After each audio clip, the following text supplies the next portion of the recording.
Good morning, afternoon, and evening, everybody. My name is MiAh the King, and have you ever wondered when a joke becomes a dad joke? When it becomes apparent.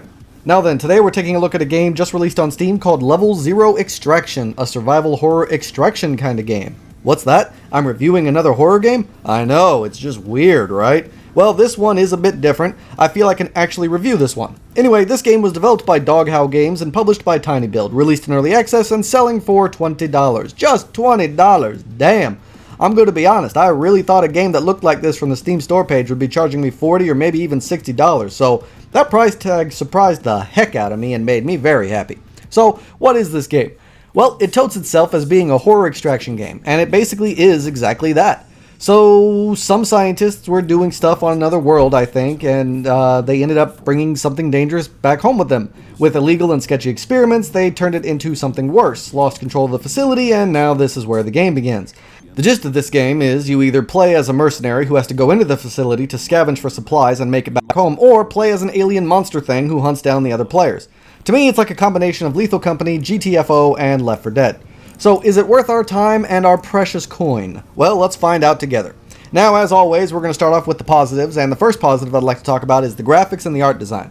I mean, just look at the art design of the monster you get to play as. I mean, this sucker is creepy looking. Then you've got these other things, like they're kind of like, I think they're like women, ghoul, stalker things, I can't tell, that are controlled by the computer. But I think what really impressed me was the opening cutscenes. Considering light is a big player in this game, it was very important for them to get the lighting physics right, and I can safely say that I think that they did, in my opinion. Overall, the game was looking really good, with good attention to detail, color contrasting, and of course the lighting. Next up for the positives is the sound design. The music was freaking badass, and it fits perfectly.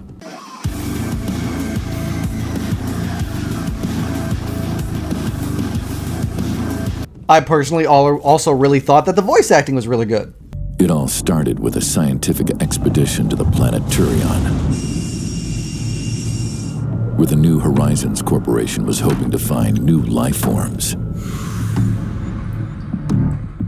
And the sound effects are pretty awesome too. Whether you're playing as a monster or as a player, everything sounds pretty much how you'd want and expect it to. The monster sounds alien and gruesome, and the guns sound authentic and like they got weight behind them. Overall, I just like the sound design a lot.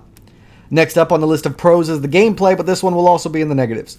So basically, the way the game works is, if you play as a monster, you work with another player, or 2 or 3, I don't know how many, and you have to basically wander around aimlessly on the map looking for eggs to increase your max energy, and maybe, if you're lucky, you'll run across a merc and die to either his gun or one of the various light sources, because lights deal mega damage to you as the monster. You get cool customizable options and skills that can be upgraded to vary how you wander around aimlessly. Then you've got the merc. This is pretty much where the horror aspect comes in, and probably what would be more fun playing. You spawn in either alone or in a squad. You need to traverse, this incredibly dark facility, avoiding roaming auto turrets, aliens, NPC monsters, and even other mercs who will shoot you if they see you. You must gather enough junk to make it profitable and then leave through an extraction zone. As you progress, you'll earn experience and money which you can use to buy more gear, upgrade your character, and so on. Rinse and repeat. You can turn on lights in rooms to stop monsters from following you, but be careful, those lights also inform other mercs of your location, and sometimes all the power goes out so everything goes dark. If you die in the game, any and all gear or loot you took with you goes and is lost forever. You also, I think, get a penalty. You lose money if you die, I think. I was unable to test that because I couldn't ever get any money. If you play in a squad and you're downed, they can come and get you, or if they're not fast enough, another player or monster can kill your downed body. After you die, you get to become a drone and support your fellow squad member, but be careful, even as a drone you can die. But at least now you can respawn as another drone. And while the drone only has one functionality, in this game it's actually rather helpful. It's a powerful flashlight. It helps light the way for your buddy, but can also damage the monsters. Next up is the stability, price, and user interface. Now, at first, the UI was a bit overwhelming for me, but after playing it for a while, it actually started to make sense, worked well, and was easy to navigate, and looked good alongside the rest of the gameplay and graphics. As for the price, well, I can't believe a game with these graphics, sound design, and addictive gameplay component, and online capabilities, not to mention online connectivity, is only $20. That price is amazing. As for stability, well, the game only dropped frames on me a couple of times. Other than that, though, I had no disconnects, no freezing, no clipping or breaking or anything, so overall, the game was fairly stable and worked really well, at least for me. So that was all great to see. But now that's all the positives I got for the game, and I got to go on to the negatives. But before that, please do me a favor and support the growth of my channel. How? Well, that's the easy part, at least for you. All you gotta do is like, comment, subscribe, and hit that bell. Doing so costs you nothing, but each one of you who does one of those things helps me out a lot. So please consider sparing me 1 or 2 seconds of your time to help me grow. Thank you. Now then, on to the negatives. So the first negative I have is the lack of information, the user accessibility. So the game just doesn't offer enough information overall. For instance, when you're looking for a game, it offers you 2 different choices while you're searching. Squad and fill. But what the F does that mean? What does squad mean? What does fill mean? I don't understand, and the game won't tell me. Not that it doesn't tell me, it won't tell me. Or maybe it doesn't tell me. I don't know. I think fill means that you wait until you get a squad member, maybe. But if that's the case, then what does squad mean? I have no idea, and the game just doesn't explain or tell you anywhere. That's just one example. There should be more information and tooltips for lots of different things to help you figure out what the hell you're even looking at, or what does what, or how much does this loot cost, so should I bring it back, or when should I come back, or if I come back, is it going to automatically take my teammate with me, or does he have to come with me at the extraction site? Like, I have no idea, which leads me to my next negative, the tutorial. So, yeah, the tutorial is the laziest tutorial I think I've ever seen in a video game. It's just this. Just words with pictures. Yes, I did read the tutorial. Yes, I was still confused and had no idea what I was doing. It's just basic information here. It doesn't tell you the explicit details you need to know about certain things. It doesn't even tell you how to use certain items. It doesn't tell you that you could turn on lights, which would have been great to know. It doesn't tell you about the blackouts. It doesn't tell you about a lot of how the inner game actually works and plays. For instance, did you know that the aliens can lay traps? I didn't. So basically this tutorial is the worst, and I had to learn most of how to play the game and what's important while actually playing the game, which meant I died a lot and lost a lot. I mean, the game didn't even tell me that if I die, I lose everything I take with me. You know, that would have been great to know too, game. Now I lost every freaking thing, and I have absolutely nothing, because I thought, you know, if I got all these guns and stuff, I should take them, because if I run out of ammo, I don't know what's going to be like, and then I lost everything. Next up for the negatives is the gameplay. Like I said, it's going to be in both. So for the most part, the game does have an interesting gameplay loop, kinda. You know, there is a hint of it possibly being addictive there. But there's also some big mistakes in the development, in my opinion. Number one, there's no reticule or aura or raise or any kind of signifier at all for allies that are in your squad. Like, there's no way to see them except on your map. So if you're not looking at your map, all you can see is their name, and only if they're close to you or within eyesight. Which means if you get separated from your teammate, you're pretty much never going to find them again, because you can't just walk around with your map up the whole time. Number two, nothing that you can scavenge is highlighted, which is weird because you'd think mercs going into this area would at least know what to look for or where to look for it, not just wander around blindly like the monsters, right? Like, I should be able to see little highlights of things that I can grab. You know what I mean? Because it makes no sense otherwise. Number three, playing as an alien sucks. It's not fun. I spent the majority of my time as an alien wandering around aimlessly or following other aliens simply because I had nothing better to do. I don't know if I'm an alien or a monster, but I'm sure you can tell I'm switching back and forth. The point is, with such a huge, confusing map and no actual map for you to use, you just wander around looking for eggs, basically. Hell, while playing as a merc, I never even encountered one of these player-controlled monsters. It was always other mercs that killed me.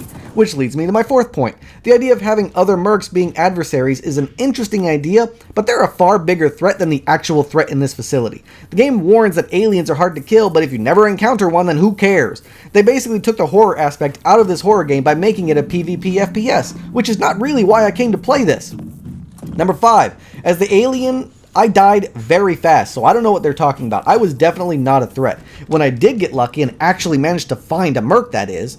Now, me and another alien did manage to trap a merc, and while we were able to kill him, I feel like it was only because he never shot a bullet at us, which means he must have run out of ammo earlier on the NPC monsters or maybe another alien. I suppose the most fun I had with this game was when I was traversing with another player, encountering the NPC monsters and doing the scavenging. Whenever we actually had to fight, it was against other mercs, which always ended very quickly with either us dying or them, but it was more us than them. It was kind of cool as playing the monster at first. Then it got really boring because there was nothing to do but run around and collecting eggs. Now, obviously, I could keep going on and on and on about how I feel the gameplay is lacking or badly designed, but the video is already too long, so I'm just going to stop it here. I think you get the idea.